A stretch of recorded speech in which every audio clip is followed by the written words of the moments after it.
Yo realmente quiero, en primer lugar, agradecer a Forolac, agradecer particularmente a mi colega Martín Gutiérrez, presidente del comité directivo de Forolac, por su amable invitación para que hablemos un poco sobre el futuro de la anticoncepción. Igualmente a Milka y a todo el equipo por toda la colaboración.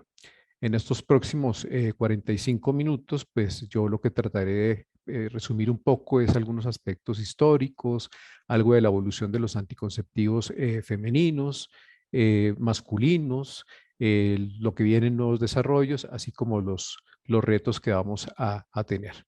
Voy a parar un poquito el video porque me dice que la conexión mía está inestable. Espero que mejore ahorita. Em, Siguiente, por favor.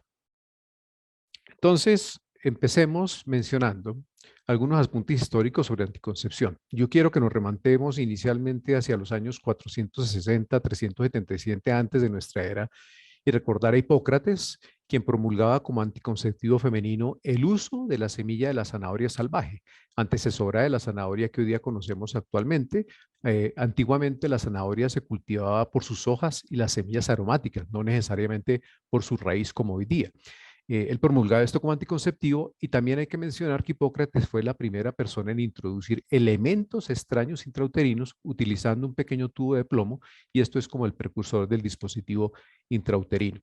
A la derecha o en el centro de la diapositiva tienen ustedes en el siglo I antes de nuestra era a Dioscórides, quien fuera médico, farmacólogo, botánico de la antigua Grecia, quien ejerció en Roma en la época del emperador romano con un gran conocimiento de la botánica y él sugería el uso de extracto de esta planta que ahí está la fotico que se llama la Lonicera pecriquimenum. Él decía que usada durante 36 días seguidos podría producir esterilidad.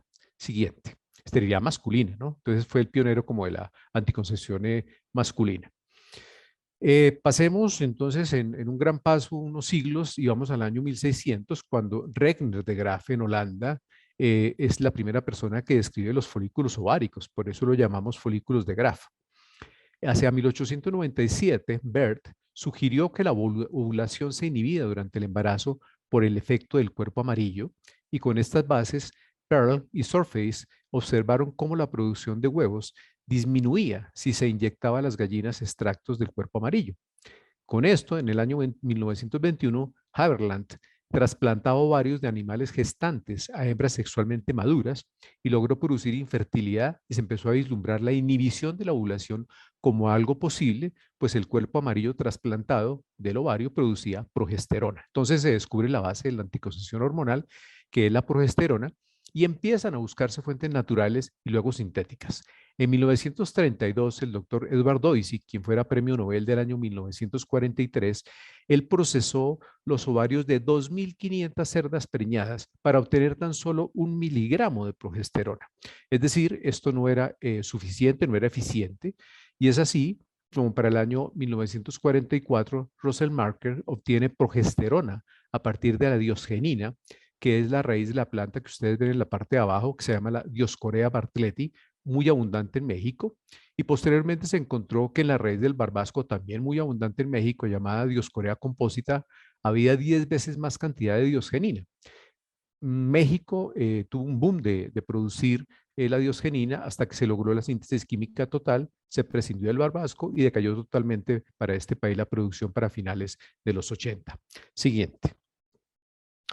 Aquí quiero recalcar al científico mexicano Luis Miramontes, quien logró por primera vez crear una progestina sintética hacia el año 1951. Y gracias a ello, John Rock, Gregory Pincus de la Universidad de Harvard, 4 años después, desarrollan con éxito la píldora anticonceptiva, que la primera fue el Enovir que ustedes ven en el envase original, que traía un estrógeno que era el mestranol, 0,15 miligramos, y progestágeno norepinefrina, 9,85 miligramos. Y ellos empezaron a hacer ensayos con mujeres voluntarias en Boston que por los efectos secundarios se fueron de los estudios, entonces ellos pasaron a estudiarlo en enfermas mentales de un hospital asociado a la Universidad de Harvard, pero como necesitaban estudios muy grandes para aprobación por la FDA, ellos se fueron a Puerto Rico, se asentaron en Río Piedras, un barrio muy humilde, y reclutaron a mujeres de bajos recursos. Se estima que por muchos años ellos trabajaron con más o menos 1.500 mujeres en las pruebas y después de un año en San Juan, en Puerto Rico, se fueron a la municipalidad de Humacao en este país y a Puerto Príncipe en Haití.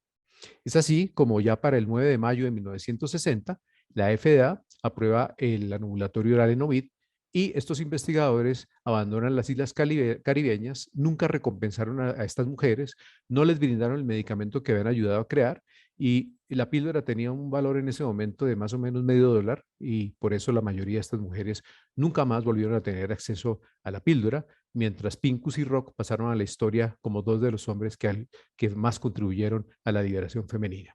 Hoy tenemos muchos cuestionamientos éticos a su desarrollo y las verdaderas heroínas de la historia fueron las mujeres que sufrieron severos efectos secundarios e incluso muchas fallecieron en estos ensayos por las altas dosis de estrógenos que se utilizaron.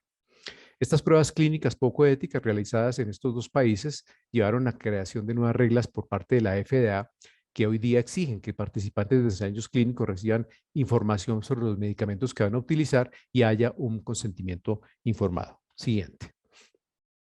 Aquí ven ustedes una gráfica de la reducción del estrógeno, que se empezó con 150 microgramos en los años 60, se baja a la tercera parte a 50 a finales de los 60, cerca del año 69-70, baja a 40 y ya hacia mediados de los 80 empieza a trabajarse una dosis de 30 microgramos, es decir, 5 veces menos que los ensayos iniciales, que es como la dosis más estable hoy día, pero ya aparecen hace más de 20 años preparados con 20, 15 microgramos. Siguiente. Aquí tienen ustedes la imagen de la molécula de la progesterona con su núcleo de ciclopentanopedirofenantreno con 17 átomos de carbono, que es la base sobre la cual se han sintetizado tres grupos principales de progestinas sintéticas, los pregnanos de 21 carbonos, estranos de 18 y gonados de 19. Hoy día aparecen muchas otras moléculas híbridas tratando de potenciar el efecto progestacional y reducir otros efectos, como por ejemplo los efectos androgénicos. Siguiente. Como ya mencionamos, el componente principal de los anticonceptivos es la progestina, es decir, la progesterona sintética, por decirlo así.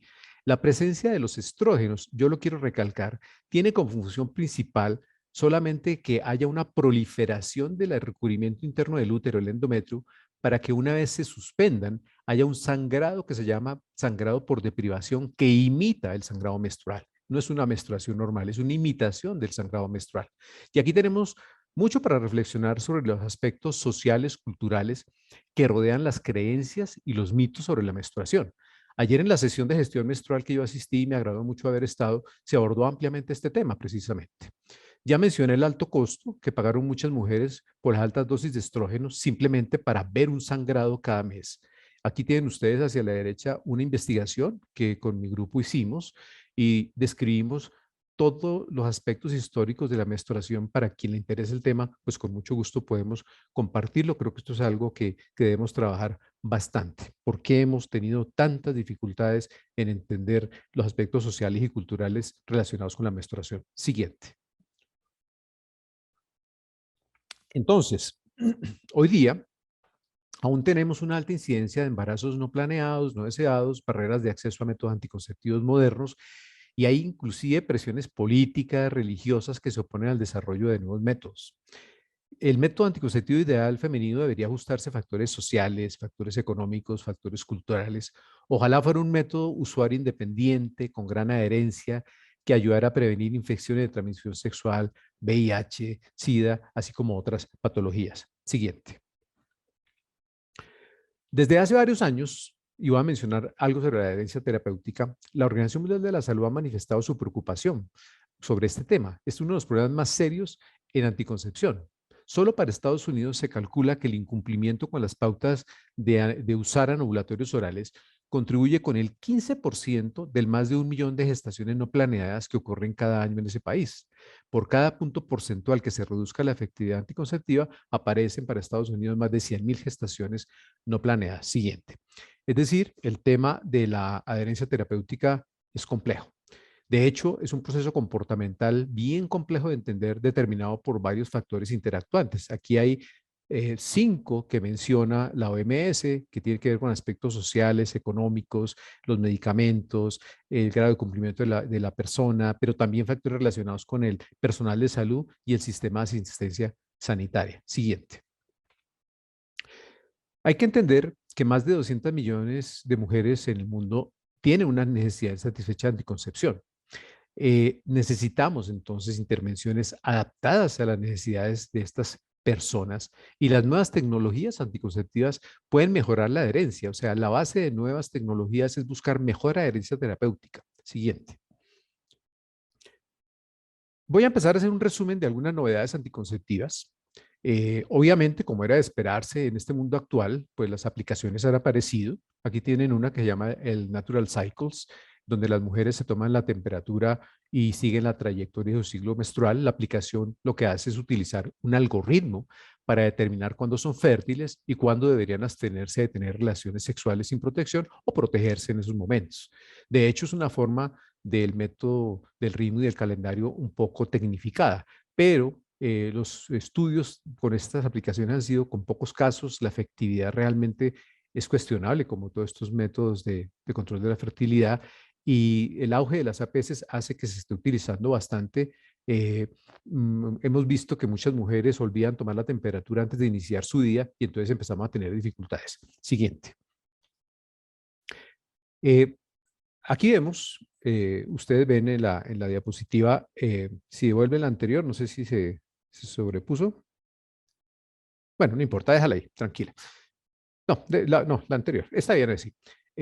Precisamente porque se olvidan los anticonceptivos, la toma de la temperatura en esta aplicación, han sugerido el uso, por ejemplo, de este famoso anillo de titanio, que tiene Bluetooth, que permite hasta 100 metros de inmersión, que no cura, ni diagnostica, ni previene, ni monitorea enfermedades, pero está siendo de moda. Pues se llama el Oura Ring y es un anillo que puede costar hasta 1.000 euros. La NBA, por ejemplo, en Estados Unidos recomendó a sus jugadores lo utilizaran para diagnóstico de COVID, pero pues esto no es real. Inclusive hoy día hay una versión cubierta en oro. Es decir, estamos viendo una movilización de la tecnología con aplicaciones, con este tipo de aditamentos que realmente no son tan útiles, pero bueno, viene la parte de snobismo. Siguiente. Pasemos entonces a ver algo de anticoncepción hormonal combinada, es decir, los estrógenos y progestágenos. En primer lugar, voy a hablar de la píldora. Los intervalos de descanso farmacológico o de píldoras placebo han variado. Por tanto, hoy día hay diferentes regímenes diferentes al clásico de 28 o 21/7.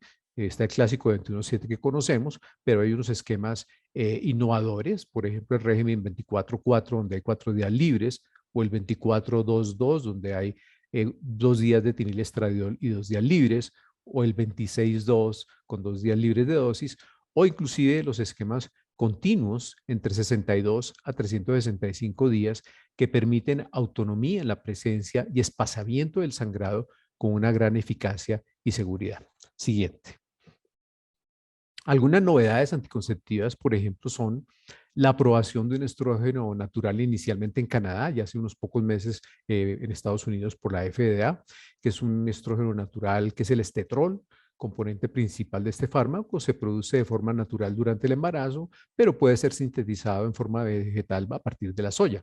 Faltan estudios comparativos, pero pues es una alternativa nueva. Al lado derecho tenemos una píldora que incluye el ácido fólico. Recordemos que el ácido fólico reduce el riesgo de efectos del tubo neural. Entonces se trata de evitar agregándole a la píldora el ácido fólico y se está comercializando para un esquema 24/4. Recordemos que hubo algunas iniciativas hace unas décadas de combinar anovulatorios orales, por ejemplo, con melatonina en un intento de disminuir el riesgo de algunos cánceres, particularmente el cáncer de mama. Siguiente, por favor. La búsqueda de mejor adherencia, que es tan importante la adherencia terapéutica, tiene mucho que ver con la vida de administración. Y aquí tenemos que reflexionar que no es fácil para muchas personas la toma diaria de la píldora a la misma hora. No es sencillo y muchas se les olvida. Y en un primer intento de buscar vías de administración alternas a la oral, pues fue la intramuscular, la inyección. De hecho, la inyección en Latinoamérica ha sido de gran acogida. Los primeros métodos utilizados fueron preparaciones de solo progestágenos, pero por presentar irregularidades de ausencia menstrual o goteos, se decidió a comienzos de los 60 agregar estrógenos a las preparaciones. Los inyectables mensuales con más y mejores evidencias son los que la Organización Mundial de la Salud estudió y desarrolló, y son básicamente dos preparados combinados. El primero, uno que tiene 50 miligramos de enantato de noretisterona y 5 miligramos de valerato de estradiol, muy conocido en la región, y una segunda opción que es una mezcla de 25 miligramos de acetato de medroxiprogesterona y 5 miligramos de cipionato de estradiol. Estos serían los mensuales donde no ha habido unos avances importantes. Siguiente, por favor. Los sistemas transdérmicos para dar medicamentos se han utilizado en muchas cosas, en control del dolor, para dejar de fumar, en tratamiento de enfermedades cardiovasculares, en terapias de reemplazo hormonal y también como anticonceptivo. Aquí tenemos este parche ya comercializado hace mucho rato que se usa durante 3 semanas y una semana en la que no se utiliza para que haya sangrado. Es un parche que tiene 20 centímetros cuadrados de área, contiene un progestágeno que es la norelgestromina 6 miligramos y 0,60 miligramos de etinilestradiol. Libera básicamente 150 microgramos de la progestina y 20 del estrógeno en el torrente sanguíneo cada 24 horas. Siguiente. Esta es una alternativa a la píldora. En algunos países está disponible que es un spray para aplicación diaria. Entonces, en lugar de la píldora, se aplica en la piel un spray todas las mañanas y pues a algunas personas les ha parecido interesante. No está muy masificado. Siguiente. Y aquí viene una de las novedades más importantes de administración, que son los anillos. Siguiente. Los anillos, el primero de ellos es este, que ustedes ven acá, que es un anillo flexible, transparente de etilacetato de vinilo, conocido como Evatane. Tiene un diámetro exterior de 54 milímetros, 4 milímetros de grosor. Está diseñado para 3 semanas de uso y una semana de periodo libre de anillo para el sangrado. Libera dosis bajas de estrógeno, 15 microgramos de etinilestradiol y 120 del progestágeno, que es el etonogestrel. Tiene varias ventajas, la fácil inserción y fácil retiro por parte de la persona que lo utiliza.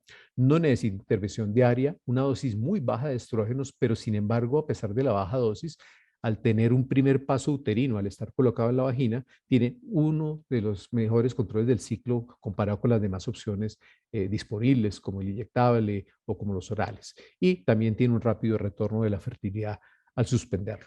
Se puede hacer un uso continuo. Hay unos esquemas, por ejemplo, 84/7, donde la mujer va a tener solo 4 sangrados al año. Y esto era lo que mencionábamos ayer en lo de gestión menstrual, y es que la mujer puede ser autónoma en decidir cuándo sangrar o no sangrar. Siguiente. Aquí tienen ustedes otro anillo. Este es un anillo que tiene 56 milímetros de diámetro y 8,4 de grosor, desarrollado por el Population Council, que recibió la aprobación de la FDA hace 3 años. Libera 150 microgramos diarios de una progestina que se llama la cegesterona y 15 microgramos de etinilestradiol. Es el primer y único anticonceptivo que da un año completo de protección. Es un anillo reutilizable y se coloca por 3 semanas seguidas con una libre de anillo si la mujer desea sangrar. Ha mostrado una efectividad del 97% y una satisfacción de usuarios que supera el 90%. Siguiente. Para anticoncepción postparto también hay un anillo que libera un promedio de 10 miligramos de progesterona al día durante 3 meses y se están desarrollando otros anillos. Por ejemplo, hay uno que contiene una molécula usada en anticoncepción de urgencia, que es el acetato dulipristal. Se está desarrollando para 3 meses de uso, que libera 2.500 microgramos diarios de esta molécula y se ha encontrado que a estos niveles logra también suprimir la ovulación. Siguiente. 4 anillos vaginales diferentes que combinan antirretrovirales y un progestágeno están siendo estudiados. La Agencia Europea de Medicamentos aprobó en julio del 2020 el anillo vaginal para un mes con davipirina, un antirretroviral, y una progestina que es el levonorgestrel para la prevención del VIH en mujeres con alto riesgo de adquirirlo. Se están desarrollando otros anillos similares para 3 meses. Actualmente la OMS recomienda estos anillos, destaca el grado de aceptabilidad y eficacia del mismo entre las mujeres con mayor riesgo de adquirir VIH, pero también destaca el potencial que tiene esta opción para aumentar la equidad en el acceso a la prevención biomédica del VIH al ofrecer a las personas una alternativa, además de los comprimidos orales, preexposición frente al VIH. No obstante, hay que mencionar que la aprobación de este anillo fue condicional, ya que se encontró cierta variabilidad en la eficacia en diferentes grupos de edad, especialmente en las mujeres más jóvenes. Siguiente.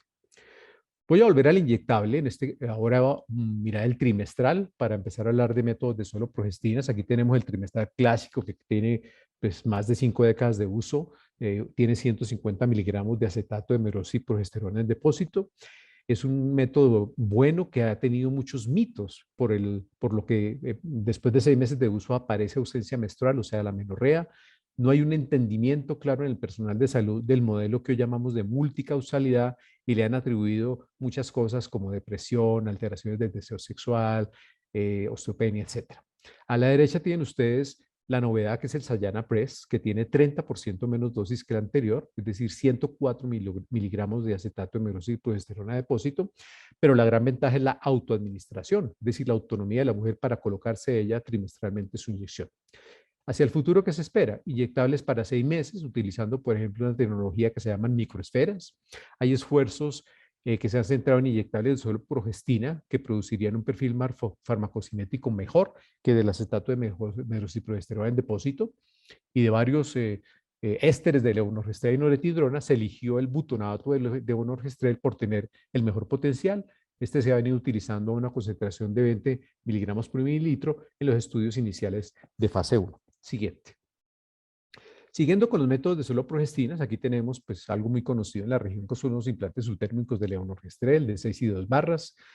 Nosotros trabajamos con el de 6 barras hace muchísimo tiempo. La primera publicación que hicimos fue en el año 86. Colocábamos en esa época los implantes entre las dos escápulas, interescapular en la espalda. Luego se vio que no era el mejor sitio, se pasó al brazo. Nosotros llevamos al Congreso Mundial de Ginecología del 2000 en Washington una cohorte de seguimiento de cerca de 3.000 personas que lo utilizaron con unos excelentes resultados. Ya no existe más este de 6 barritas, aparece luego el de 2 barras, que es el que comercialmente conocemos, que es básicamente similar al anterior, brinda los mismos 5 años de protección. Siguiente. El tema ha sido el costo y este implante chino que aquí aparece en la foto, pues tiene costos mucho bajos que el comercial, con la misma cantidad de levonorgestrel de 2 barritas, pero para 4 años y no 5 como el anterior. Siguiente. Acá quedó sobrepuesto, pero no importa, es de una sola barra, que tiene el tamaño como de un fósforo, que es una sola barrita que contiene etonogestrel y viene con un aplicador que va a facilitar su inserción. Son similares, lo único es que este tiene un poco más de anovulación que el anterior. Siguiente. Se han investigado implantes biodegradables, es decir, que no requieran extracción. Es así como en las décadas de los 70, de los 80, hubo estudios tanto en animales como en personas con una variedad de formulaciones de implantes biodegradables, por ejemplo, el de 1 año que contenía unos gránulos que fusionaban 90% de un progestágeno que era noretidrona y 10% de colesterol, con buena seguridad, pero una eficacia muy variable y una demora en la absorción de hasta 3 años, que era mucho más de lo que se podía esperar. Se trabajó también un implante biodegradable que fue el Capronor, que era una varilla de caprolactona de 4 centímetros cargada con levonorgestrel, y se abandonó por inconsistencia en la liberación, irritación de la piel y algunos problemas de financiación. Se sigue trabajando en nuevos sistemas de administración de fármacos para dar prototipos de implantes anticonceptivos biodegradables que duren ojalá 1 o 2 años, que se puedan retirar si es necesario y que se reabsorban rápidamente al final del periodo de eficacia deseada. Siguiente. En Massachusetts se desarrolló este microchip de titanio y platino que tiene un tamaño de 20 por 20 milímetros y 7 milímetros de grosor, que se puede implantar en el brazo, en los glúteos, en el abdomen, y libera 30 microgramos de levonorgestrel diariamente por un mecanismo eléctrico. Es decir, este es el futuro de los implantes subdérmicos. ¿En qué está la novedad? En que si una mujer no desea utilizarlo como anticonceptivo y ya lo tiene implantado, pues simplemente apaga el chip con un control remoto y para volver a usar el modo anticonceptivo, pues nuevamente le da un clic. Este sistema pues funciona correctamente. Ha habido algunas cuestiones por resolver, como la necesidad de encriptar el sistema y prevenir el ataque de los hackers, que pues es el día a día del mundo actual. Siguiente. Dejando los implantes de lado, hablemos un poquito de los dispositivos de progestinas. Acá está el clásico de levonorgestrel. Lamentablemente, de un costo alto, hay opciones mucho más baratas en la India. Se están investigando dispositivos de etonogestrel, así como uno con acetato ulipristal, que se ha visto que suprime el crecimiento del endometrio en primates. Siguiente. Dispositivo clásico de cobre. En algunos países hay unos de cobre más pequeños que teóricamente podrían provocar menos efectos secundarios o expulsiones, particularmente en las mujeres nulíparas, aunque la T de cobre 380 común y corriente puede usarse sin ningún inconveniente en mujeres nulíparas. Se han estudiado dispositivos de cobre que contienen, por ejemplo, un antiinflamatorio no esteroideo como la indometacina, diseñados para aliviar el dolor y el sangrado, en los primeros meses de uso, están disponibles en China. No han sido evaluados rigurosamente, pero tendrían el potencial de mejorar las tasas de continuación en mujeres que tienen mayor sangrado o cólicos. Otra variación de los DIU de cobre son los que se llaman sin marco, diseñados para reducir los posibles efectos secundarios atribuidos a los marcos rígidos de los de forma de T. Este que mueve en el lado derecho se ancla en el fondo del útero y en ensayos aleatorios multicéntricos de la OMS que han durado hasta 8 años, hubo más fallos en la inserción y expulsiones en el primer año que con el dispositivo de cobre común y corriente, pero hubo menos embarazos entre el segundo y el octavo año. A los 8 años, el dispositivo sin marco tuvo menos embarazos extrauterinos y extracciones por dolor. Está aprobado para comercialización en la Unión Europea, en Indonesia, en China y en Kenia. Y aquí yo quiero resaltar con el dispositivo, que es un método de larga duración reversible, que lamentablemente tecnologías como la inserción posparto, la inserción posaborto, que son tan costo efectivas, lamentablemente no están muy difundidas en toda la región y deberíamos trabajar mucho en este aspecto. Siguiente. Una empresa israelí desarrolló este dispositivo que se llama la bola intrauterina, que tiene 17 perlas de cobre insertadas en una estructura de nitinol. El hilo del dispositivo es recto mientras está en el aplicador, pero se enrosca en forma de bola tridimensional una vez insertado. Está diseñado para 5 años. El estudio inicial fue con muy pocas pacientes, tan solo 15. El Congreso Americano de Ginecostetricia hizo un estudio piloto y encontró unas altísimas tasas de expulsión y de retiro por efectos secundarios y bajas tasas de satisfacción de las usuarias durante el primer año. Los autores del American Congress concluyeron que estos resultados sugieren que es una alternativa no tan aceptable a los dispositivos actuales. Actualmente se están llevando a cabo estudios para probar modificaciones del diseño y hay algunos temores por la seguridad de la extracción. Siguiente. En condones, pues no ha habido un avance enorme, tan solo mencionar que el condón femenino, que presenta grandísimas ventajas, como que la mujer es la dueña autónoma de utilizarlo, lamentablemente no está tan disponible en la región como quisiéramos. En algunos países sí, pero no en todos, lamentablemente. Siguiente. Se han diseñado nuevos diafragmas, capuchones cervicales hechos de poliuretano, tratando de hacer como unas improntas para que sean más adaptables al cuerpo de la mujer, pero la aceptabilidad pues no ha sido la mejor. Siguiente. Antes de pasar a hablar de los métodos permanentes, donde quiero hablar muchísimo de los métodos masculinos y esto, quisiera que recordáramos las fases de los ensayos clínicos que tiene la FDA. Esto permite inferir que el desarrollo de un nuevo anticonceptivo puede demorarse muchos años, así que seguramente no veremos nuevos métodos temporales a corto plazo. Miremos métodos permanentes femeninos siguiente. Y aquí pues voy a hablar un poco de los intrauterinos, es decir, la histeroscopia. No voy a hablar de la ligadura de trompas por la paroscopia de esto, pues que es lo convencional. Mencionar que la búsqueda de interrupción de fertilidad por histeroscopia de forma permanente o temporal ha sido uno de los mayores retos desde hace más de 50 años. De hecho, el primer intento de esterilización por histeroscopia fue utilizando nitrato de plata hacia el año 1849. Se han utilizado inyecciones de sustancias esclerosantes, derivados de la silicona, destrucción por Iván, el... hemos Sí. perdido tu audio, creo. ¿Aló? ¿Me oyes? ¿Ahí me oyes? Sí, sí, te escuchamos bien. Sí, se Sí, te escucha bien. escuchamos. Ya, sí, no sé, me sale un poco inestable. Ya, perfecto. Bien. Muchas gracias. Decía que en histeroscopia se han utilizado inyecciones de sustancias esclerosantes, derivados de la silicona, destrucciones por electroacumulación, criocoagulación y dispositivos mecánicos. Siguiente.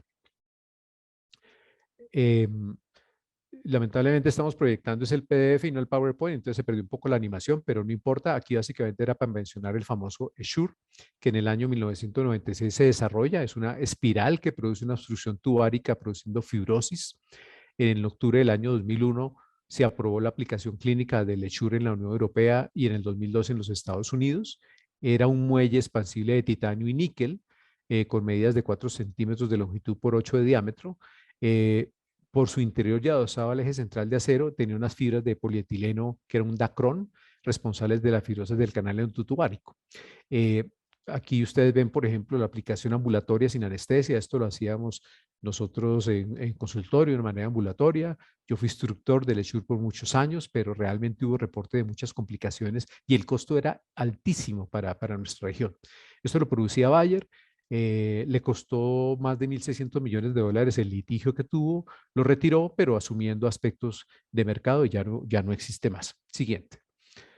Otro dispositivo similar para estos fines fue el que se llamó la Diana, que se descontinuó en el 2012. Era un método de esterilización que combinaba daño térmico, perdón, y se complementaba con la inserción de una matriz biocompatible de elastómero de silicona en la luz de las trompas.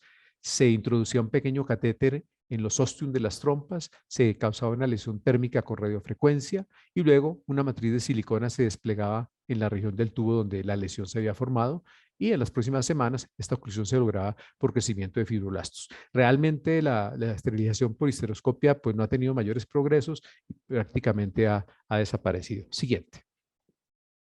Antes de empezar a hablar de anticoncepción masculina, quisiera no dejar de lado la anticoncepción de urgencia. Recordemos que en los años 60, por allá para el año 64, el doctor Haspels en Holanda tuvo una niña víctima de violación y él se le ocurrió utilizar altas dosis de etililestradiol con buen resultado. Más adelante se utilizó el dietilestilbestrol y 6 años más tarde, hacia los 70, el doctor István von Keseru y colaboradores empezaron a utilizar el famoso levonorgestrel y de hecho el Postinor se comercializó en ese año en Hungría, en 1970, y por eso siempre hemos dicho que fue, digamos, el secreto mejor guardado del mundo porque a nuestra región no llegó en los años 70, sino muchas décadas después. Hacia mediados de los 70, el doctor Yuspe determinó su régimen de Yuspe con los anovulatorios orales combinados, un poco la historia. Hoy día, pues tenemos opciones de anticoncepción de urgencia no hormonales, como el dispositivo la T de cobre muy efectivo, hormonales como el mismo régimen de Yuspe, levonorgestrel y el gol estándar hoy día que es el acetato de ulipistal. En algunos países como China, la mifepristona se está utilizando en anticoncepción de urgencia y hay algunos estudios muy promisorios sobre el uso de inhibidores de la ciclooxigenasa. En esto pues ha sido pionero el doctor Croxato en Chile usando el meloxicam y la doctora Alison Edelman de Oregon con el Celecosib. Siguiente. Y aquí pues algo que es interesante y voy a demorarme un poquito en explicar algo sobre la parte fisiológica. En el lado izquierdo ustedes ven el eje hipotálamo hipófisis testículo, que es el encargado de producir hormonas que estimulan la producción de testosterona y el proceso de la producción de espermatozoides, es decir, la espermatogénesis. En condiciones fisiológicas, las células hipotalámicas del núcleo perióptico liberan la hormona liberadora de gonadotropina, la GnRH, que viaja por las venas portales provenientes de las arterias hipofisiarias superiores hasta la hipófisis de adelante, la anterior. En esta glándula, la GnRH induce la liberación de la hormona luteinizante LH y la folículo estimulante, la FSH. La LH actúa sobre lo que ustedes ven ahí, que son las células de Leydig, que estimulan la producción de testosterona, mientras que la FSH se une a las células de Sertoli, donde estimula la producción de espermatozoides. La testosterona hace una retroalimentación negativa y hace que disminuya precisamente todo este proceso. Campos de investigación en esta área tenemos investigación selectiva de la FSH, que se ha trabajado inhibina o anticuerpos, inhibición del eje hipófisis gonadal con testosterona, progestágenos con testosterona o análogos de la GnRH, y más adelante veremos inhibición selectiva de la formación de espermatozoides con algunas sustancias asiáticas que ya veremos. El ideal de un método anticonceptivo masculino sería que fuera muy efectivo, muy seguro, asequible, ojalá reversible. Y cuando hablamos de anticoncepción hormonal masculina, estamos hablando de utilizar testosterona sola o combinada con progestágenos o andrógenos sintéticos con una dosis de administración variable. Básicamente esto hace una retroalimentación negativa y evita la espermatogénesis, pero también evita que haya producción de testosterona, ya aquí en algunos efectos adversos como alteraciones del perfil lipídico, aumento de la hemoglobina, acné, de peso, cambios de humor y cambios en la libido. Son efectos que pueden ser reversibles una vez se suspenda la terapia. La eficacia del medicamento es variable dependiendo de raza, sin embargo se ha visto que la terapia dual entre testosterona y progestágenos o andrógenos sintéticos es de más del 90% en todas las razas. Cuando uno revisa los múltiples ensayos que se han hecho, la eficacia que se mide en la ausencia de espermatozoides varía muy ampliamente dependiendo del tipo y combinación hormonal, el método de administración, si es inyección, implante, píldora o parche, la dosis y frecuencia de administración. Y lo que hay que decir es que por ahora ningún anticonceptivo hormonal masculino está realmente listo para uso clínico. La mayor parte de los ensayos tienen muchas debilidades por tamaños de muestra pequeñas, por sensibilidad inadecuada del método para diluir la azoospermia y otros aspectos. Es necesario que se realicen ensayos más grandes con mejores métodos, pero pues ahí estamos. Ya veremos algunos aspectos históricos. Recuerden que en el año 56 se hicieron experimentos implantando cobre en testículos, vesículas seminales en personal carcelario con unos efectos muy variables. Se han reportado algunos métodos como el uso de calor, por ejemplo, baños de asiento en agua caliente para exponer los testículos a calor durante 45 minutos al día durante 3 semanas cada 6 meses. La criptorquidia artificial, es decir, llevar los testículos hacia arriba, tratando de que haya más calor con bandas de caucho o con suspensores, sabiendo que el calor altera la producción espermática. Y finalmente se ha utilizado también ultrasonido en sesiones de 15 a 30 minutos de tratamiento, indoloro para la persona, pero en teoría proporcionaría 6 meses de anticoncepción por un intercambio de iones entre el fluido de los túbulos semidíferos y la red testicular vascular. Se aplica dentro de agua o directamente en la piel, pero todo esto que he mencionado pues sigue aún en estudio. Siguiente. Entonces, miremos vacunas. El uso de vacunas para neutralizar las hormonas requeridas para la producción o maduración espermática están en su inicio. Aquí menciono que el Population Council ha venido trabajando en una vacuna que interfiera con la GnRH y por ende con la producción de espermatozoides. Se debe combinar con un implante de MENT, que es el 7-alfa-metil-19 nortestosterona, para dar un reemplazo hormonal androgénico y así no alterar la adecuada función sexual. Hay otras investigaciones en India que se han dirigido a producir anticuerpos anti-FSH, lo que tendría la ventaja de no necesitar un suplemento androgénico porque la FSH sí iría directamente a la formación de espermatozoides. Y otro acercamiento a las vacunas, lo que llamamos la inmunocontracepción masculina, es la inmunización pasiva contra el péptido de inhibina prostática que hasta ahora se ha realizado en modelos animales, en hámsters, lo cual ha producido en ellos alteraciones en la FSH, disminución de la espermatogénesis e infertilidad. Siguiente. Se han estudiado muchas sustancias para anticoncepción química en la inhibición de la espermatogénesis, desde el famosísimo Gocipol de los años 70. Se han trabajado con antagonistas de receptores del ácido retinoico con estudios en ratones, el gamendazol estudiado en monos, extractos de la semilla de la papaya, se llama la carica papaya, que se ha estudiado en ratones y monos, y hay la famosa píldora de Indonesia, de esta planta que ustedes ven abajo a la derecha, que se llama la Justicia yendarusa. Es una especie de arbusto o planta medicinal que pertenece a la familia de las acantáceas. Este desarrollo ha sido soportado por el gobierno de Indonesia. Han intentado la síntesis en laboratorio del químico activo, que se supone que inactiva la hialuronidasa, impidiendo la degradación de las proteínas, que sería lo que le da integridad a la zona pelúcida y por lo tanto inhibiría la fecundación del óvulo por el espermatozoide. Está en estudios en fase 3. Siguiente. Aquí tienen ustedes el famoso Tripteridium wilfordi, que es una enredadera conocida como enredadera trueno divino. Tiene una larga historia de uso en la medicina herbolaria tradicional china, usada en mezclas para tratar artritis, enfermedades cutáneas, lesiones musculares, entre otras. Las raíces, hojas y flores hacen parte de su uso medicinal. Tiene un efecto inmunosupresor cuando se da a altas dosis y no se ha reconocido todavía cuál es el componente activo que puede tener algún efecto, pero se cree que en altas dosis puede ser tóxico.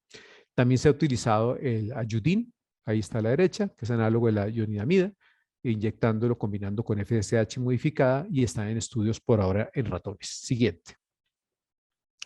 El famoso extracto del NEM que ustedes ven a la izquierda, que es la Zairacta indica, se utiliza las hojas, corteza o aceite de la fruta del árbol. El componente activo y modo de acción no está muy claro, se ha estudiado en ratones y conejillos de indias, y a la derecha tienen ustedes la Eugenia jambolana, se han utilizado extractos de esta que tiene ácido oleanólico, flores de un árbol del sur de Asia, que también está en estudio en ratones y en monos. Siguiente. Hay algo promisorio con los bloqueadores del calcio, como la nifedipina. Se ha visto que pueden bloquear lo que se llaman, son bloqueadores de lo que se llama el gen Casper. Casper viene de Cation Channel of Sperm, que bloquea la movilidad de los espermatozoides. Y también se han estudiado bloqueadores del gen Septin4. Esto produciría alteraciones en la movilidad y en la capacidad de fecundación de los espermatozoides. Algo promisorio. Siguiente. Aquí hay algo que se ha llamado la píldora del orgasmo seco. Se ha utilizado, por ejemplo, la fenoxibenzamina, que es un alfa bloqueador que se utiliza en tratamientos de hipertensión y también en el tratamiento de la sudoración excesiva relacionada con tumores como el feocromocitoma, y la teoridacina, que es un antipsicótico muy conocido. Lo que se hace es que las fibras longitudinales del conducto deferente no se contraen y las fibras circulares sí se contraen, lo cual va a cerrar los conductos, por eso se llama la píldora del orgasmo seco, también está en estudio. Siguiente. Este es el famoso RISUC. El RISUC es básicamente el acrónimo de Reversible Inhibition of Sperm Under Guidance. Se basa en la administración a través de la piel con una inyección en los conductos deferentes de un gel polimérico formado por anhídrido maleico de esterino que se disuelve con dimetilsulfóxido. Esto produce un bloqueo parcial de los conductos deferentes. La reversión invasiva se logra al disolverlo en un solvente de pH y expulsarlo de la luz o al estimular el conducto deferente para que se expulse el hidrogel. Esto fue desarrollado hace mucho tiempo, desde los años 70. Aquí está el profesor Gupta, que lo diseñó en la India y se patentó allí, también en la China, Bangladesh y en Estados Unidos bajo el nombre comercial del Basalgel. En estudios fase 1 y 2 han encontrado efectividad y se encuentra en fase 3 para eficacia y seguridad en voluntarios. En el año 2016, el Servicio Nacional de Salud del Reino Unido realizó un estudio, pero tuvo que suspenderlo por los efectos secundarios. Cuando uno habla con muchos urólogos y urólogas, han manifestado que al tratarse de un método que puede tener un alto margen de error, que inclusive hay posibilidades de riesgos para la salud y que quizás no sea tan reversible, no recomiendan usarlo. O sea, por ahora, el consenso es que pues, se sugiere mejor la vasectomía, que tendrá el mismo efecto sin mayores riesgos. Siguiente. Aquí tiene usted una foto microscópica donde se ve cómo el RISU actúa inhibiendo la capacidad de los espermatozoides de fecundar, combinando cargas positivas y negativas sobre la superficie del polímero mencionado. Hace este daño que ustedes ven a la derecha a la membrana de los espermatozoides, pero habrá que ver hacia el futuro qué sucede. Siguiente. Anecdóticamente, esta es una válvula ideada por un carpintero alemán. Es una válvula que tiene 2.5 centímetros y pesa 3 gramos. Necesita una pequeña cirugía para colocarlo en los vasos deferentes y puede ser accionada por debajo de la piel del escroto, pero falta todavía mucha investigación. Siguiente. Aquí tienen ustedes un artículo de Wall Street Journal del año 2011, 14 de junio, donde Melinda Beck menciona que siempre se ha dicho que hay una alternativa a los condones que va a estar lista en los próximos 5 a 10 años, pero ella está oyendo esto desde hace 40 años. Siguiente. Y esto tiene que ver precisamente con las propagandas que salen cada rato y las noticias mediáticas, ¿no? Como esta. Ustedes ven ahí, la píldora masculina ya está aquí, se acabó la anticoncepción, pero no ven la letra pequeña donde se aclara que esto no estará disponible hasta dentro de 10 o 15 años y que faltan estudios. ¿Por qué aún no hay un anticonceptivo masculino perfecto? ¿Por qué no existe? Porque no hay realmente un interés por parte de la industria farmacéutica. Es difícil conseguir fondos para conducir todos los estudios necesarios. Las farmacéuticas no ven como un buen negocio el lanzamiento de productos que no tienen un potencial de ser muy exitosos. La Fundación Gates presentó un estudio que demostraba que la industria invierte solo el 2% de sus ingresos anuales de anticonceptivos en investigación y desarrollos, que es menos de la sexta parte de lo que podría gastarse para sacar al mercado, por ejemplo, un medicamento contra el cáncer, que sería mucho más rentable para ellos. Siguiente. Aquí ven ustedes a Horacio Croxato, médico, biólogo, filósofo, investigador y científico chileno, especialista en reproducción humana y anticoncepción, uno de los mayores expertos mundiales. Y aquí estamos con él precisamente en un evento tratando de conseguir patrocinio para investigar anticoncepción masculina y tuvimos muy poco éxito. Siguiente. Dicho esto, las dos opciones que tenemos al día de hoy siguen siendo los condones y la vasectomía. Siguiente. Aquí está la técnica sin bisturí, ideada por el Dr. Lee. Es el gold estándar actual. Es una cirugía ambulatoria, rápida, muy eficaz. Siguiente. Aquí una diapositiva cortesía de mi amigo Michel Labrec, donde vemos la incidencia de vasectomías y ligadura de trompas en Quebec, donde yo tuve parte de mi formación. Y ustedes ven que en mujeres es 6 de cada 1000 mujeres, mientras que la vasectomía es 24 en cada 1000. O sea, en la zona de Quebec, donde realmente esto ha tenido un gran progreso, ustedes ven cómo ha caído la ligadura de trompas y a partir de los 80 se empieza a subir la vasectomía. Siguiente. Aquí tenemos la prevalencia del uso de esterilización como método anticonceptivo. Ustedes ven las diferencias, por ejemplo, en Norteamérica, 14% de vasectomías versus 22% de esterilización femenina, diferente a Latinoamérica, donde apenas el 2% de las vasectomías contra 26% de ligadura de trompas. Siguiente. Aquí ven ustedes donde más se usa la vasectomía más que la ligadura de trompas y pues Canadá pues lleva las palmas indudablemente. Siguiente. ¿Por qué hay una diferencia tan grande?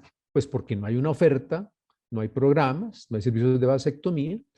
Muchas veces se aprovecha una cesárea para hacer una ligadura de trompas, es decir, la oferta cambia y la demanda, pues no hay o hay una mala información sobre la vasectomía y tenemos que trabajar muchísimo en aspectos culturales. Siguiente, un aspecto técnico es que se requiere, como todo, capacitación. Y un paso muy importante que si no se hace conduce a fallas es la interposición de la fascia en uno de los extremos y en esto tenemos que seguir trabajando en la capacitación en vasectomía. Siguiente. Aquí, se perdió la primera parte de la diapositiva que... Ah, no, aquí está el World Vasectomy Day, qué bueno.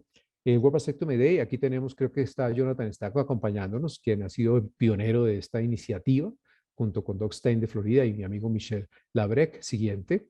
Aquí tenemos, no, la anterior, creo que se perdió alguna diapositiva, no importa. Simplemente está la foto del Board Asesor en Salud Sexual y Reproductiva, donde Susana Medina y yo por parte de IPPF WHR hacemos parte de este trabajo. Quienes hemos apoyado esto del World Vasectomy Day, siempre hemos defendido que los hombres en todas partes del mundo y cada contexto cultural, religioso y socioeconómico tienen un interés en la aceptación de la vasectomía a pesar de los supuestos comunes de actitudes negativas de los hombres o prohibiciones de la sociedad. Tenemos que trabajar mucho más en ofertar servicios. Siguiente. Desafíos en este tema: de construir y transformar el modelo dominante del sujeto y generar que la influencia de la igualdad se extienda a todas las instancias de la vida social mediante programas que incorporen a los hombres y que promuevan valores sociales esenciales para la salud integral de mujeres y hombres, la responsabilización por el cuidado de hijas e hijos, la promoción de la igualdad con las mujeres y propiciar la incorporación de la pluralidad de masculinidades en abordaje de la salud sexual y salud reproductiva. Siguiente. Hemos visto en estos minutos algunas novedades, pero finalizamos con la realidad del panorama actual. Ayer Federico Tovar nos ilustró de una manera brillante sobre los problemas de acceso a insumos anticonceptivos, así como la costo-efectividad de los métodos de larga duración reversibles, los LARC y los de corta duración. Sabemos las grandes ventajas de los LARC por su menor diferencia entre la eficacia y la efectividad, es decir, la vida real y la vida práctica. Recordemos que para Estados Unidos la costo-efectividad de un implante es de que por cada dólar invertido se ahorran $16. ¿Qué no diríamos de la costo-efectividad del dispositivo, que es muchísimo más barato, por ejemplo, en nuestra región? Las tasas de continuación y satisfacción de los LAR son mayores que los de corta duración. Y ustedes ven este interesante estudio de mi colega amigo, el doctor Gómez de Argentina, que publica en Lancet en el año 2019. Ven ustedes aquí las prevalencias de uso de los LAR versus los de corta duración y métodos permanentes. Y ustedes ven pues que, excepción de Cuba y México, que tienen un porcentaje interesante de métodos de larga duración, la gran mayoría somos más de corta duración. Cuba, México, Trinidad y Colombia, pues son como que llevan los primeros lugares. De Ecuador hacia abajo tiene menos del 10% de métodos de larga duración. Entonces hay que trabajar muchísimo para, como se decía el día de ayer, lograr una verdadera mezcla anticonceptiva, donde los métodos permanentes, corta duración y larga duración tengan un verdadero espacio. Siguiente. Aquí tienen ustedes las inequidades relacionadas con la riqueza en la cobertura anticonceptiva moderna. Ojalá lográramos mover todos los países a la parte de abajo, donde ustedes ven alto uso anticonceptivo con baja inequidad, donde pues hay algunos países, Costa Rica, Colombia, Paraguay y Brasil, pero ustedes ven en el otro extremo el bajo uso anticonceptivo con una gran inequidad. Ojalá logramos mover todos los países hacia esta baja inequidad y alto uso anticonceptivo. Siguiente. Me pasé 2 minutos, pero finalizo acá. Simplemente recordar la necesidad de estos eventos donde eduquemos, entrenemos, recordar que tenemos que trabajar mucho en las limitaciones que pueda tener la asesoría anticonceptiva con una buena información, trabajar mucho en la actitud de quienes proveemos servicios de salud, tiene que ser una actitud de servicio realmente. Tenemos que trabajar en algo que Forolac trabaja muchísimo, que es la cadena de suministro de anticonceptivos, en lograr la adecuada mezcla de acuerdo a la posibilidad de cada país, como ayer se mencionó varias veces. Trabaja en las restricciones legales para el uso de anticonceptivos en países donde todavía los hay, el caso de Honduras con anticoncepción de urgencia. Trabajar con las personas que requieren anticonceptivos en derrumbar mitos, percepciones erróneas, el temor a los anticonceptivos hormonales, el acceso limitado, bajar costos, tratar de que haya mejor cumplimiento en los métodos, adherencia terapéutica y, ¿por qué no?, los tabús y normas culturales, particularmente aquellos asociados a la menstruación. Me pasé 3 minutos, disculpen, voy a parar ahí y pues vamos a dar espacio básicamente para sus reflexiones, para sus comentarios y pues si es el caso alguna pregunta que podamos responder, pues con el mayor de los gustos. Muchas gracias. Muchas gracias, Pibiván, por una excelente presentación. Ahí veo los videos, todos estamos aplaudiendo. Muchas gracias. Ha sido una brillante presentación, te agradecemos mucho. Y no te pasaste ni un minuto porque habías empezado 2 minutos antes, así que estamos perfectamente en hora. Obsesivo con el tiempo. Me toca moderar las preguntas, así que Por favor, quien desea hacer una pregunta, levanta la mano y podemos abrir los micrófonos para que formulen su pregunta, o también la pueden poner en el chat. Yo estoy mirando el chat a ver si los productores miran Sí, las mira, tenemos preguntas. Ahí Clara está, Clara Palma. Palma. Clara, adelante, creo que puede abrir su micrófono. Sí, a ver. Buenos días, doctor. Una consulta. Me llegó una paciente que había estado en Argentina y me manifestaba del famoso té de cobre, de plata. Nos podría decir algunos de los beneficios de la té de plata? Si hay contraindicaciones, creo, pero sobre todo los beneficios para la mujer. Muchas gracias. Gracias, Clara. Te doy un poco entrecortada, pero creo que habla sobre el dispositivo que tiene plata, ¿de acuerdo? Mira, la verdad es que en Exacto. gracias, Clara. En anticoncepción tenemos un problema muy serio y es la ausencia de estudios comparativos. Realmente, donde no haya estudios comparativos, uno no puede decir si algo es mejor o peor que algo más. Nosotros sí tenemos una amplia historia con el dispositivo de cobre, la T de cobre 380A, con eficacia y uso hasta de 12 años, que nos va muy bien, pero no hay estudios que la comparen con estos nuevos dispositivos de plata. Y aquí uno tiene que hacer una diferencia enorme entre lo que es la parte comercial y la evidencia científica. Entonces, son dispositivos que duran menos tiempo, a veces más costosos, entonces aquí es donde nosotros tenemos que ver desde salud pública qué es lo que nos interesa. Una cosa es la cosa comercial y otra cosa es la situación evidencial. Para nosotros la T-Cobre sigue siendo la mejor alternativa. La mujer que quiere invertir en otro dispositivo que es un poco más costoso, que tiene plata, que tiene oro, pues lo puede hacer, pero va a tener que cambiárselo más tempranamente, aclarando que no hay realmente estudios comparativos que permitan decir que es mejor o que es peor. ¿De acuerdo? Gracias, Pío Iván. Alfredo Guzmán. Sí. Ya. En primer lugar, mis felicitaciones, Pío Iván. Me ha dado mucho gusto verte nuevamente. Ha sido una excelente disertación. Quiero hacer un comentario y una pregunta. El comentario es lo que tú tocaste, rescatar la anticoncepción posparto, posaborto, ¿no? Recuerda que, por ejemplo, el DIU posparto y posaborto era, digamos, en el Instituto Mexicano de Seguridad Social en los 80, inicio de los 80 comenzó a irradiarse a algunos países latinoamericanos entre el Perú. Sin embargo, es una cosa que se abandonó luego y ahora se está tratando de retomar, al menos acá hay uno de los participantes, Daniel Aspilcueta, que está trabajando eso con el Ministerio de Salud. Ese es mi comentario. Yo creo que ha sido valioso que lo resalte. Y mi pregunta es, vi las prevalencias de los países que pusiste en este último, una de las últimas láminas. Me llamó la atención cuando estaba larga duración, corta duración y permanentes, que el que más tenía era San Salvador. ¿Tú tienes alguna respuesta para ellos de permanentes? O sea, esterilizaciones, me imagino, vasectomías. Gracias. Primero que todo, Alfredo, es un gusto verte. Te mando un abrazo virtual, igual a mi amigo Daniel Aspilcueta, que ustedes han sido pues los líderes y pioneros en Perú y en la región de muchas de las cosas que hoy día trabajamos. Gracias por tu trabajo, Alfredo, y por tus comentarios. Efectivamente, el dispositivo posevento obstétrico pues es una excelente alternativa, muy costo efectiva, que lamentablemente se ha abandonado en las escuelas de formación. Y afortunadamente ahora con la Federación Internacional de Ginecobstetricia, con la FIGO, pues hay proyectos muy interesantes, particularmente en África, en Asia, pero estamos tratando con el doctor Carlos Fuchner de traer a Latinoamérica muchas de estos proyectos que necesitan obviamente financiación. Ojalá podamos en las escuelas de formación de personal de salud volver a retomar el tema de anticoncepción posparto y posaborto inmediato, que nos hace mucha falta. Lo que tú mencionas pues es el trabajo, un trabajo muy, muy valioso que hizo Rodolfo Gómez Ponce de León, que está publicado en Lance de 2019.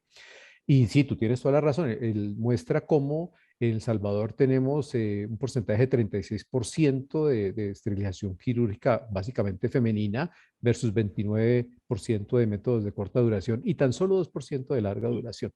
Y esto pasa en algunos países, inclusive en Colombia, en las zonas rurales, en las zonas de la costa atlántica y pacífica, hay más ligadura de trompas que inclusive métodos de corta duración y larga duración. Esto fue lo que encontró realmente el estudio de Rodolfo Gómez y yo creo que sí hay que trabajar mucho lo que ayer Federico mencionaba y es esa mezcla, ¿no? Que se habló de hacer una adecuada mezcla donde no sea solo permanente, no sea solo corta duración, sino que haya realmente un método mix adecuado que nos ayude. Creo que en El Salvador hay que seguir trabajando muchísimo. Gracias, Alfredo, por los comentarios. Creo que vi la mano de Ángela Sebastiani, pero no la veo ahora. Ángela, ¿estás por ahí? Es que tenemos como Estoy. cuatro, Quería tenemos hacer una como pregunta. cuatro pantallas de personas. Adelante, Sí, Ángela. gracias. Bueno, primero que nada, un gusto verte, felicitaciones, como siempre, muy entretenido y muy educativo, ¿no? Una de las preocupaciones que tengo es cómo hacer que estos métodos de larga duración sean accesibles para adolescentes, ¿no? Y en este sentido, porque los métodos de larga duración tienen un costo, ¿no es cierto?, que es generalmente un poco mayor que los otros. Entonces, en este sentido, quisiera conocer si hay alguna estrategia regional en la cual se ofrezca facilidades para el financiamiento para adolescentes, en cuanto a métodos de larga duración. Gracias. Ángela, primero que todo, un gran abrazo. Me encanta oírte. Por ahí te vi un momentico y de verdad que es un placer retomar contacto y traer a la memoria tantas cosas bonitas que hemos hecho contigo. Pues tú estás hablando de algo que es absolutamente importante y es el uso de los métodos de larga duración en la población más joven que no tiene poder adquisitivo. Recordemos estudios clásicos que se han hecho en Estados Unidos donde se ve precisamente que la barrera es el costo. O sea, cuando nosotros dieron en Estados Unidos sin costo el método, pues efectivamente se convirtió en una excelente opción para el grupo de mujeres más jóvenes. Entonces, creo que en esto los esfuerzos gubernamentales y no gubernamentales, y aquí Forolac tiene muchísimo que trabajar precisamente en el acceso a los métodos, es eso. Si nosotros logramos que la población joven tenga sin costo método de larga duración reversible, pues definitivamente estamos haciendo una medida de salud pública absolutamente valiosa. Dicho esto, nos toca trabajar mucho en algo que al final mencioné muy rápido, que es la asesoría. Nosotros vemos cómo en la región los métodos de larga duración, particularmente hablo de los implantes, no tanto el dispositivo, sino de los implantes, sin una adecuada asesoría que logre impactar en que la persona entienda que su ciclo menstrual va a cambiar, que va a tener goteos, que va a tener manchados, encontramos que las personas se retiran el método rápidamente. En las mujeres jóvenes sucede eso, entonces se colocan el implante, empiezan a tener los spotting, los manchados, los goteos y a los 3, 6 meses están retirando el método.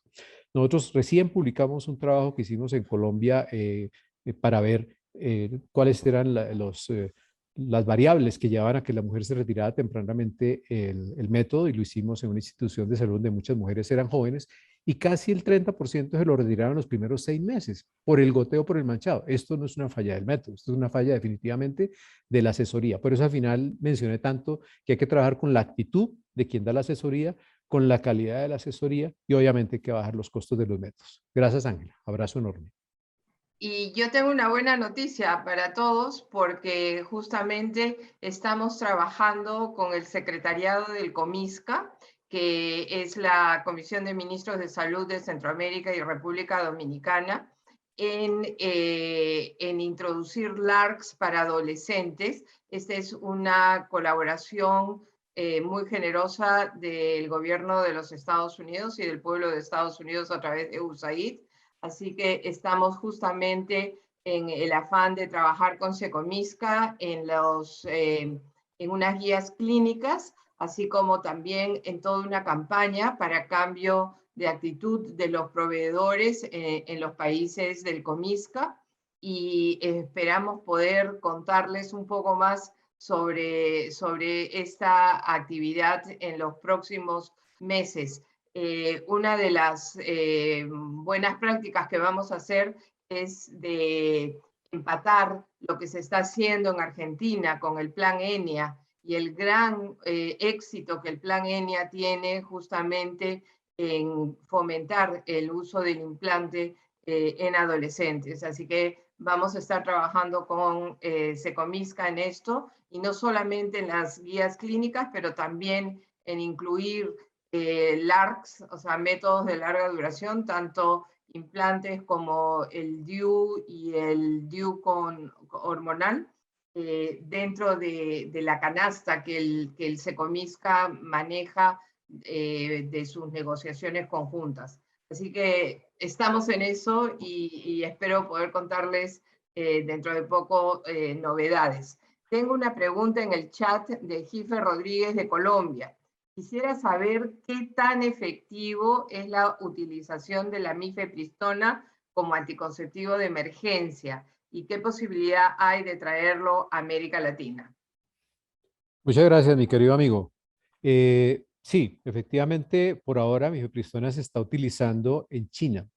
El tema con China es que tú sabes que desafortunadamente no hacen estudios muy comparativos para uno ver realmente qué pasa si comparamos mifepristona con acetato ulipristal, que sería el gol estándar, por ejemplo.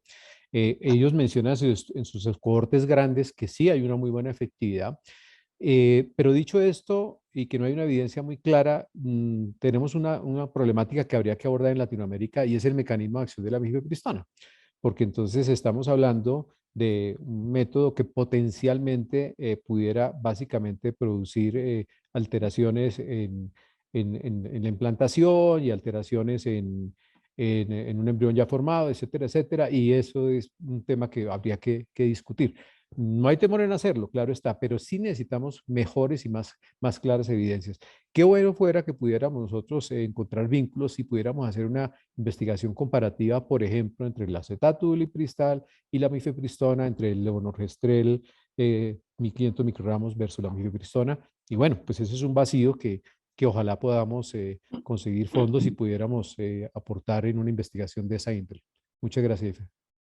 Gracias, Pío Iván. Belmar Franceschi, de Plafam Venezuela, quiere hacer una pregunta. Adelante, Belmar. Buenos días, gracias, doctor Pío. Bueno, brillante su exposición, me abrió como nuevas puertas para nuevos productos de tecnología y avanzado en lo que es la anticoncepción. Muchísimas gracias por eso. Quería hacerle, no sé si una pregunta o una reflexión, pero sí está pasando, sobre todo aquí en Venezuela, que hemos visto cómo los jóvenes que están en situaciones de vulnerabilidad y sobre todo a nivel económico, ¿no? De precariedad por lo que está pasando acá en el país, la solicitud, por ejemplo, de hacerse vasectomías o de esterilizaciones quirúrgicas con edades muy tempranas, por ejemplo, chicas de 17 años, 16 años, jóvenes de 17, 18 años, ¿no? ¿Cuál sería su experiencia con respecto a ese tema o su opinión sobre esto? Por supuesto, yo creo que también el tema de la consejería es muy importante, pero hemos notado muchísimo que esas solicitudes en cuanto a jóvenes a muy temprana edad para hacerse esterilizaciones quirúrgicas definitivas. Gracias. Estimada Belvar, qué gusto verte. Nos escribimos mucho, pero es bueno vernos de vez en cuando también. Un abrazo enorme también. Qué agradable.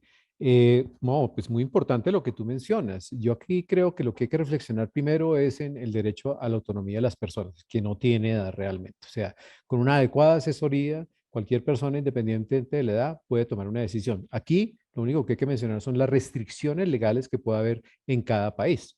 Por ejemplo, en muchos países, una persona que no es mayor de edad no puede acceder a un procedimiento quirúrgico a menos que tenga una autorización de tutores, allegados, etcétera. Entonces, depende de cada país. Pero desde el punto de vista de derechos sexuales, derechos reproductivos, una persona joven, una persona que no tenga hijas, que no tenga hijos, puede perfectamente acceder a una vasectomía o una esterilización quirúrgica femenina.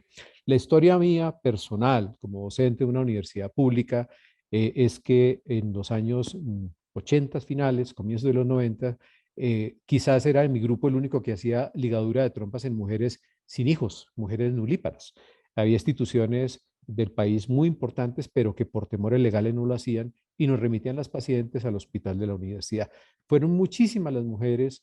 Yo perdí la cuenta, la verdad. Yo creo que después de 500 perdí la cuenta de cuántas mujeres sin hijos, sin hijas, mujeres nulíparas decidieron hacerse la ligadura de trompas y nunca tuvimos ni una demanda ni nunca tuvimos arrepentimiento. ¿Por qué? Porque se da una adecuada asesoría. Lo mismo en hombres. Cuando hacemos vasectomía, son muchísimos los hombres que sin descendencia han decidido hacerse la vasectomía y es un derecho. Cuando uno mira la experiencia de los colegas del Día Mundial de la Vasectomía, de Jonathan, de Doug, de Michelle, son muchísimos los hombres sin descendencia que hemos decidido hacernos una vasectomía. El tema de la minoría de edad, de ser menor de edad, sí tiene que ver es un poco con la parte legal.